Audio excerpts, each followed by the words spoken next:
নমস্কার বন্ধুরা, অর্পিতাস কিচেনে আপনাদের স্বাগত। আজ আমি ব্রেড টোস্ট বানাবো। এখানে কয়েকটা ডিম, পেঁয়াজ, গাজর, কাঁচা লঙ্কা, নুন নিয়ে নিলাম। এবার আমি গাজর, পেঁয়াজ, কাঁচা লঙ্কা সমস্ত গ্রেট করে নিলাম। গ্রেট করার পর আমি ডিমগুলো আস্তে আস্তে করে একটা একটা করে ভেঙে দিয়ে দেবো। আমার এখানে ডিমটা ভেঙে দেওয়া হয়ে গেছে। এবার আমি নুন দিচ্ছি।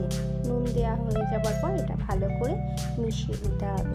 আমার মিশ্রণটা এখানে তৈরি হয়ে গেছে। এবার আমি কড়াইতে প্যান বসিয়ে তাতে রিফাইন তেল দিয়ে দিলাম। দেওয়ার পর পাউরুটির মধ্যে মিশ্রণটা লাগিয়ে প্যানে দিয়ে দিলাম। আবার একটা পাউরুটি দিলাম। দেওয়ার পর ভালো করে এটাকে ভাজতে হবে। আস্তে আস্তে করে লাল লাল করে ভাজতে হবে। আমার এই ব্রেড টোস্টটা তৈরি হয়ে গেছে। ভালো লাগলে বন্ধুরা একটা লাইক, কমেন্ট আর আমাকে সাবস্ক্রাইব করে দেবেন। নমস্কার।